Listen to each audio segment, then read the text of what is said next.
যে শুধুমাত্র সংস্কার দিয়ে কিছু আইন দিয়ে একটি জাতিকে গড়া যায় না। এর সাথে যদি এর পেছনে যে মানুষটি আছে সেই মানুষ যদি সৎ না হয়, আল্লাহ ভীরু যদি না হয়, মুত্তাকি তাকওয়াবান যদি না হয়, আখিরাতের জবাবদিহি যদি না থাকে, তাইলে সম্ভব নয়। আসসালামু আলাইকুম ওয়া রাহমাতুল্লাহি ওয়া বারাকাতুহু। আলহামদুলিল্লাহ, ইন্নাল হামদালিল্লাহ ওয়াস সালাতু ওয়াস সালামু আলা রাসূলিল্লাহ।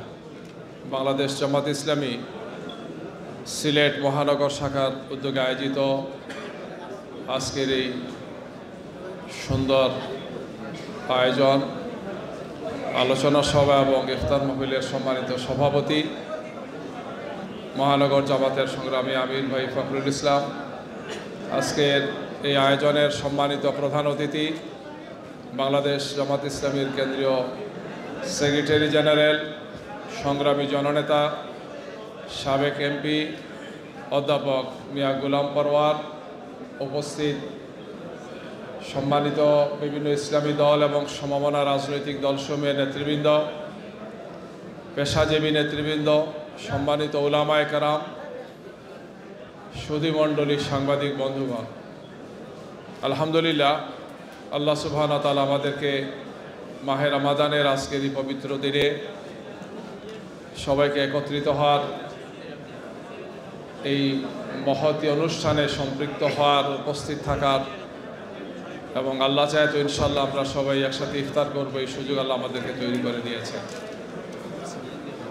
সম্মানিত সুধীমণ্ডলী, আমরা প্রতি বৎসরই আলহামদুলিল্লাহ মাহফিলের আয়োজন করি এবং সিলেট ছিল এটি ব্যতিক্রম। বাংলাদেশের সব জায়গাতে বাধার মাধ্যমে সরকারের, পতিত স্বৈরাচারী সরকারের বাধার কারণে সম্ভব হয় নাই, কিন্তু সিলেটই একমাত্র ব্যতিক্রম ছিল যেখানে শত বাধা প্রতিবন্ধকতার পরেও সিলেটবাসীর দোয়া এবং সবার সহযোগিতার কারণে আমরা আলহামদুলিল্লাহ প্রতি বছরই এই ধরনের একটি মাহফিলের আয়োজন করেছি, দায়িত্বশীল আয়োজন করেছেন। আমরা আল্লাহ সুবহানাহু ওয়া তাআলার কাছে শুকরিয়া আদায় করছি। এই মাস হচ্ছে কোরআন নাজিলের মাস এবং কোরআনের বিজয়ের মাস। এই মাস হচ্ছে রহমত, মাগফিরাত এবং নাজাতের মাস। এই মাসে আমরা যারা আজকে এখানে আছি, গত রমাদানে অনেকেই ছিলেন, এই রমাদানে অনেকেই নাই, দুনিয়া থেকে তারা চলে গেছে, তাদের সফর শেষ হয়ে গেছে। আমরা যারা আজকে এখন আছি, আগামী রমাদান পাবো এর কোনো নিশ্চয়তা নেই।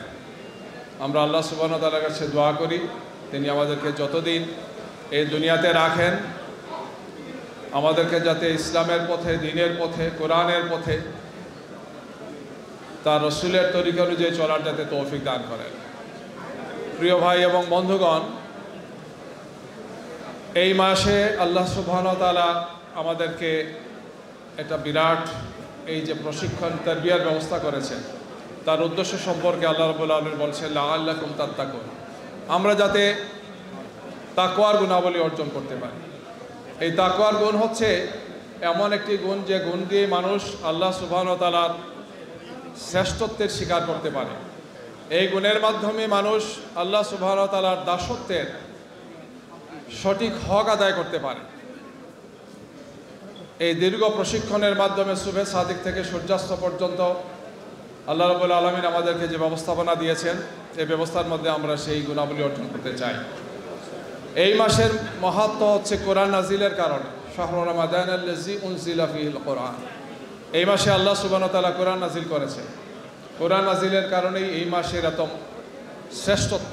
সবগুলো মাসের উপর আল্লাহ রাব্বুল আলামিন এই মাসের শ্রেষ্ঠত্ব দিয়েছেন। এই কোরআন হচ্ছে সেই কিতাব, যে কিতাব মানুষকে, মানব জাতিকে অন্ধকার থেকে আলোর দিকে নিয়ে আসে, মানুষকে ধ্বংস থেকে কল্যাণের দিকে নিয়ে আসে। যে কিতাবের মাধ্যমে রাসূলুল্লাহ সাল্লাল্লাহু আলাইহি সাল্লাম এবং তারপরে সাহাবায়ে কেরামরা সমস্ত পৃথিবীতে ইসলামের আলোকে ছড়িয়ে দিয়েছেন, মানবতার আলোকে ছড়িয়ে দিয়েছেন। এই কোরআন আমাদের মধ্যে আছে। এই কোরআনের শিক্ষা যাতে আমরা নিজেদের জীবনে কাজে লাগাতে পারি, আমাদের ব্যক্তি জীবনে, আমাদের পারিবারিক জীবনে, আমাদের সামাজিক জীবনে এবং রাষ্ট্রীয় জীবনের পরতে পরতে যাতে আমরা এটা কাজে লাগাতে পারি, এটি হচ্ছে এই মাসের, মাহে রমাদান এবং কোরআনের প্রতি সম্মানের অন্যতম প্রধান কারণ হবে। আজকে আমরা আমাদের ব্যবস্থাপনা দেখতে পাচ্ছি, বিগত 15.5 বছর যে ভয়ঙ্কর স্বৈরাচার আমাদের ঘাড়ে চেপে বসেছিল, যে ফেসিবাদ বাংলাদেশে কায়েম হয়েছিল, তার অন্যতম কারণ এটি ছিল মানুষের মধ্যে আল্লাহর ভয়, আখিরাতের জবাবদিহি, কোরআনের অনুসরণ থাকলে এই ফেসিবাদ বাংলাদেশে হতো না। এই দেশের মানুষের অদম্য সংগ্রামের মাধ্যমে এই ফেসিবাদ বিদায় নিয়েছে, কিন্তু আমরা সেই সমাজ পাইনি যে সমাজে মানবতা উচ্চকিত হবে। আমাদের জন্য দুর্ভাগ্য যে আসিয়া নামক আমাদের ছোট্ট একটি বাচ্চা যে তার পরিবারের সদস্যদের পরিমণ্ডলে থেকে নির্মমভাবে ধর্ষিত হয়ে মৃত্যুর কোলে ঢলে পড়েছে। এটি একটি জাতির জন্য লজ্জার বিষয়। শুধুই আসিয়া না, এই ধরনের ঘটনা প্রতিনিয়তই আমাদের দেশে, আমাদের সমাজে ঘটছে। কি বাবা তার সন্তানকে হত্যা করছে, সন্তান তার বাবাকে মাকে হত্যা করছে, ভাই বোনকে হত্যা করছে, সম্পদের জন্য ছেলেরা বাবা মাকে হত্যা করছে। এই ধরনের ভয়ঙ্কর সব অপরাধ আমাদের সমাজে, পরিবারে ঘটছে। কি সিয়াম আমাদেরকে শেখায় এই সমস্ত চরম অমানবিক কাজের বিরুদ্ধে নিজেদেরকে শক্তভাবে তৈরি করা। সিয়াম আমাদেরকে যুদ্ধ করে এগুলাতে বিজয়ী হওয়ার জন্য আমাদেরকে শেখায়। সিয়ামের শিক্ষা, রোজার শিক্ষা থাকলে, কোরআনের শিক্ষা আমাদের জীবনে যদি থাকতো, সমাজে যদি এটা কার্যকর থাকতো, তাহলে আজকে আমরা এই ধরনের বেদনাদায়ক চিত্র আমরা দেখতাম নাকি। আজকে পুরো জাতি কান্নায় ভেঙে পড়েছে। এই ধরনের ঘটনা বিভিন্ন সময় ঘটছে। কি আমরা এই ধরনের ঘটনা আর দেখতে চাই না। আমরা এই ধরনের ঘটনা নিন্দা করি। যদি সেই মানুষগুলো, পশু যারা আত্মীয়ের বাড়িতে বেড়াতে গিয়ে, আপন বোনের বাড়িতে বেড়াতে গিয়ে যে ঘটনা ঘটেছে, এটা তো হওয়ার কথা ছিল না, বরং সবচেয়ে সিকিউর জায়গা ছিল সেটা, কিন্তু সেখানে এগুলো ঘটেছে। কারণ মানুষ তার মানুষত্বকে উচ্চকিত করতে পারেনি, তার পশুত্বকে সে দমন করতে পারেনি, তার মধ্যে যে রিপু সেটাকে সে নিয়ন্ত্রণ করতে পারেনি। বাস্তবিক অর্থে আমরা আমাদের রমাদানের শিক্ষাকে, কোরআনের শিক্ষাকে, রসুলের শিক্ষাকে, ইসলামের শিক্ষাকে আমাদের মধ্যে আমরা ধারণ করতে পারি নাই বলেই সরকার ক্ষমতায় যায়, দেশের জনগণের টাকায় যে বাহিনীকে পুষা হয়, যে ধরনের অস্ত্রগুলো বারুদ কিনা হয় শান্তি শৃঙ্খলার জন্য, এগুলো জনগণের উপর তারা প্রয়োগ করে। সাউন্ড গ্রেনেড নিক্ষেপ করে, হেলিকপ্টার থেকে গুলি করে, হেলিকপ্টার থেকে বোমা নিক্ষেপ করে। ভয়ঙ্কর সব অপরাধ আমরা গত 15.5 বছর দেখেছি। বিশেষ করে গত জুলাই আগস্টে সেই বিপ্লবের সময় পতিত স্বৈরাচার ফেসিবাদ এই ধরনের আচরণ করেছে। এই জাতির জন্য, দুনিয়ার মানুষের জন্য একটি ভয়ঙ্কর সিমটম ছিল যে আমরা কোথায় আছি, আমরা কোথায় বসবাস করছি।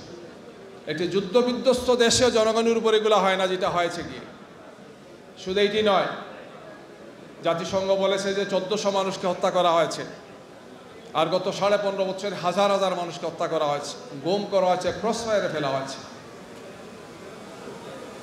এর সাথে আমরা দেখেছি এই দেশের সম্পদ, মানুষের সম্পদ, কষ্টার্জিত সে টাকা সব কিছুকে লুটপাট করা হয়েছে। প্রতি বছর $1400 বিলিয়ন বাংলাদেশ থেকে বাইরে গিয়েছে। শুধু এইগুলো নয়, এই ধরনের হাজার হাজার অপরাধ হয়েছে। আমাদের প্রধান উপদেষ্টা বলেছেন যে ইসরায়েল ফিলিস্তিনকে ধ্বংসস্তূপে পরিণত করেছে, আর আমাদের বিগত সরকার বাংলাদেশকে ধ্বংসস্তূপে পরিণত করেছে। তার সমস্ত বিল্ডিং ধ্বংস করে না, কিন্তু সমস্ত প্রতিষ্ঠানগুলোকে ধ্বংস করেছে। দেশের কোনো জাতীয় রাজনৈতিক কোনো প্রতিষ্ঠানকে তারা রাখে নাই, সব কিছুকে ধ্বংস করে দিয়েছে। আমরা এই দুঃশাসন থেকে মুক্তি পেয়েছি। আমরা একটি নতুন বাংলাদেশের স্বপ্ন দেখি, এটি স্বাধীন বাংলাদেশের আমরা স্বপ্ন দেখি। আসুন সেই বাংলাদেশ গড়ার জন্য আজকে আমরা নিজেদেরকে প্রস্তুত করি। আমাদের অন্তর্বর্তীকালীন সরকার বিভিন্ন সংস্কার করছেন, বিভিন্ন ধরনের উদ্যোগ তারা নিয়েছেন, আমরা সেটাকে সাধুবাদ জানাই।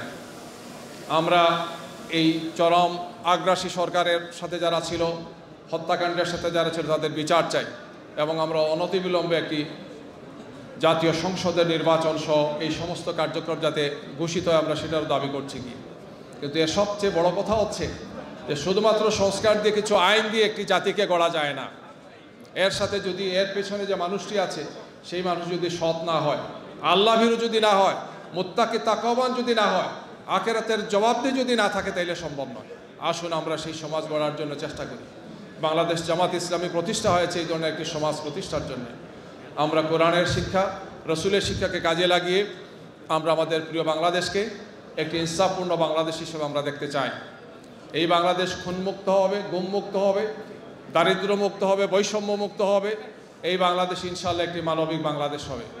সেই মানবিক বাংলাদেশ গড়ার জন্যে কোরআনের শাসন, ইসলামের শাসন, সিয়ামের এই শিক্ষা, ইসলামের শিক্ষাকে ধারণ করে, রসুলের সিরাতকে ধারণ করে, তার শিক্ষাকে ধারণ করে আসুন আমরা এগিয়ে যাই। আমি সেই উদাত্ত আহ্বান জানিয়ে সবাইকে মোবারকবাদ জানিয়ে আমার বক্তব্য শেষ করছি। আমার তৌফিক ইল্লা বিল্লাহ। আসসালামু আলাইকুম ওয়া রাহমাতুল্লাহি ওয়া বারাকাতুহু।